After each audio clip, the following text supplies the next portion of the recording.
दर्शकों नमस्कार, मैं हूं इमरान आपके साथ। आप देख रहे हैं फसल क्रांति में। इस समय मौजूद हूं इंडिया सीड कांग्रेस में। इंडिया सीड कांग्रेस के 11वें संस्करण का आयोजन किया जा रहा है JW मैरियट होटल में। और फिलहाल मैं मौजूद हूं PPVFRA के स्टॉल पर। कैसे ये संस्था काम करती है, क्या इसका क्राइटेरिया है काम करने का, इस पर चर्चा करने के लिए हमारे साथ संस्था की ओर से लीगल एडवाइज़र राज गणेश जी और सर मौजूद हैं। हम पूछेंगे इनसे कि किस तरीके से इनकी संस्था काम करती है। सर बहुत बहुत स्वागत है आप दोनों। हाँ yes sir, thank you sir. नमस्कार सर। नमस्कार। सबसे पहले मेरा आप दोनों आपसे सवाल रहेगा कि किस तरीके से आपका जो संस्थान है वो काम करता है, खासकर कृषि क्षेत्र में। सर हम जो है किस्मों को इंटेलेक्चुअल प्रॉपर्टी राइट दे रहे हैं सर। ठीक है, इसमें है ना 3 तरीका का है। एक न्यू वैरायटी नया किस्मों है, उसको जो 1 साल के अंदर कमर्शियलाइजेशन में है या कमर्शियलाइज किया ही नहीं है, उसके लिए न्यू वैरायटी में अप्लाई कर सकते हैं। और एक एक्सटेंट वैरायटी है, 1 साल के जो ऊपर कमर्शियलाइजेशन में है वो एक्सटेंट वैरायटी में आ जाती है। और एक्सटेंट वैरायटी के अंदर है फार्मर्स वैरायटी भी है। फार्मर्स वैरायटी में है वो ट्रेडिशनल वैरायटीज़ है और वाइल्ड रिलेटिव्स, ये सब आ सकते हैं। और जिसके वैरायटी के ऊपर फार्मर की कॉमन नॉलेज है, ये सब फार्मर्स वैरायटी में आ जाती है सर। और हमारी इसमें है सर, सिर्फ हम कमर्शियल ऑर्गेनाइजेशन से ही रजिस्ट्रेशन फ़ीस लेते हैं, फार्मर से बिल्कुल फ़ीस नहीं लेते हैं किसी भी तरीका का। और सर अदर इंटेलेक्चुअल प्रॉपर्टी और हमारी में एक मेन अंतर है।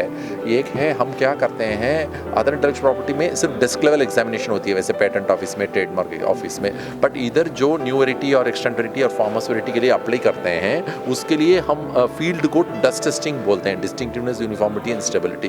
डस्ट टेस्टिंग के लिए भेजते हैं। डस्ट टेस्टिंग क्वालिफाई होने के बाद हमारी जर्नल जो गेसेट की बराबर है, उसमें हम एडवर्टाइजमेंट करते हैं। 3 महीने पब्लिक से ऑब्जेक्शंस इन्वाइट कर रहे हैं।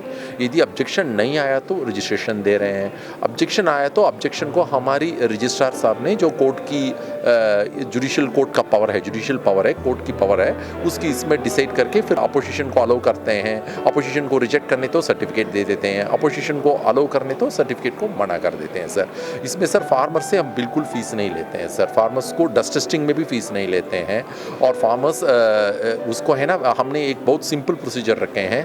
फार्मर्स नियर बाई उनकी SAU है या ICR इंस्टीट्यूट से वहाँ जाके उनकी किस्मों को दे सकते हैं।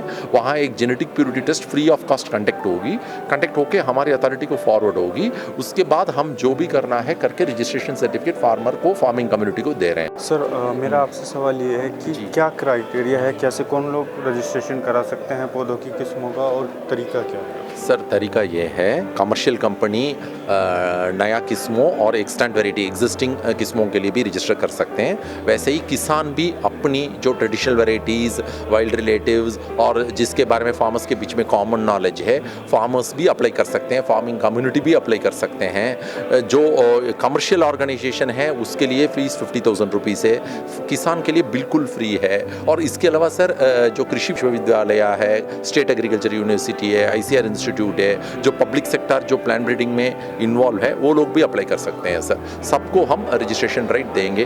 वो फील्ड क्रॉप्स के लिए 15 साल, ट्रीज एंड वाइन्स के लिए 18 साल सर। हाँ यस सर। सर आपसे मेरा सवाल रहेगा, जो संस्था है तो ज़्यादा से ज़्यादा किसानों तक जानकारी पहुंचाने के लिए किस तरीके की एक्टिविटी करते हैं? हाँ जी सर, हम सर अवेयरनेस कैंप हम कंडक्ट करते हैं सर। KVK के थ्रू करते हैं, SAU के थ्रू करते हैं, नेशनल लेवल में करते हैं। और हर साल हम अवार्ड रिवार्ड रिकग्निशन भी दे रहे हैं, वो भी हर स्टेट में हर लैंग्वेज में पब्लिश होती है। और हम एडवर्टाइज भी कर रहे हैं। हर साल सर 35 अवार्ड्स 85 लाख रुपीज़ का दे रहे हैं। 5 फार्मिंग कम्युनिटी अवार्ड है, 20 फार्मर रिकग्निशन है और 10 फार्मर रिवार्ड है सर। इतनी देर है सर। हाँ जो एक लीगल पूरा प्रोसीजर होता है आपका, तो उस लीगल प्रोसीजर के तहत मान लीजिए जैसे बहुत सारी वैरायटीज़ ऐसा होता है कि कई बार जो अनरजिस्टर्ड वैरायटीज़ हैं लेकिन फिर भी उनको प्रमोट किया जाता है, तो उस चीज़ पर आप किस तरीके से एक्शन लेते हैं? सर देखिए, हमारी रोल IPR देने तक ही है।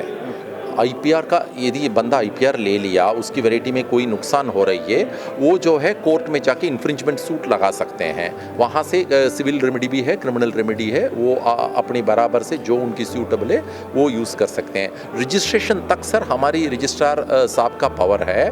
वो किसी भी इस तरीका जो चीज़ आप कह रहे हैं, जो रजिस्ट्रेशन पेंडिंग है, किसी पर्सन ने वो वैरायटी को कोई मिसयूज़ करके यूज़ कर रहा है, उसी नाम पे यूज़ कर रहा है और उसी को नकल मार के यूज़ कर रहा है, वो हमारे रजिस्ट्रार साहब को एप्लीकेशन दे सकते हैं। रजिस्ट्रार जो ऑर्डर है पास करेंगे, बट रजिस्ट्रेशन तक ही है सर वो। सर इसका कुछ निश्चित समय होता है रजिस्ट्रेशन कराने का? एक मतलब क्राइटेरिया तो आपने बता दिया, लेकिन क्या टाइम क्या होता है? क्या कैसा? बिल्कुल है सर, न्यू वैरायटी के लिए कभी भी टाइम नहीं है सर। जो न्यू वैरायटी का मतलब जो एक साल के अंदर कमर्शियलाइजेशन में है, उसको बिल्कुल टाइम लिमिट नहीं है, वो फॉर एवर है, कभी भी कर सकते हैं। बट एक्सटेंट वैरायटी का सर टाइम लिमिट है, जो एक साल के ऊपर कमर्शियलाइजेशन में है, और फार्मर्स वैरायटी के लिए टाइम लिमिट है। और ये एक्सटेंट वैरायटी में जो अदर देन फार्मर्स वैरायटी है, जो नोटिफाइड वैरायटी और कॉमन नॉलेज वैरायटी, उसमें बहुत सारी क्रॉप्स में टाइम खत्म हो चुकी है। हम ये टाइम लिमिट एक बड़ा सा एक लिस्ट बना के हमारी वेबसाइट में डाले हैं। बट एक अच्छी खबर है, अभी तक किसी भी फार्मर वैरायटी का टाइम लिमिट खत्म नहीं हुआ है सर। जैसे आपने बताया कि 15 साल और 18 साल के लिए रजिस्ट्रेशन होता है जी। उसके बाद जब वो 15 साल या 18 साल पूरे हो जाते हैं तो फिर उसके बाद का क्या क्राइटेरिया रहता है? सर उसके बाद कुछ भी नहीं है सर, वो वैरायटी पब्लिक डोमेन पे चले जाती है, वो कोई भी यूज़ कर सकता है। जो ये आईपीआर जो है पूरा दुनिया में एक नियम है, एक फिक्स्ड पीरियड के लिए तो आपको मोनोपोली मिलती है। ट्रेडमार्क हो या पेटेंट हो, कॉपीराइट हो, उसके बाद वो जो है पब्लिक डोमेन को जाना ही है। इंटेलेक्चुअल प्रॉपर्टी का ये नियम है सर।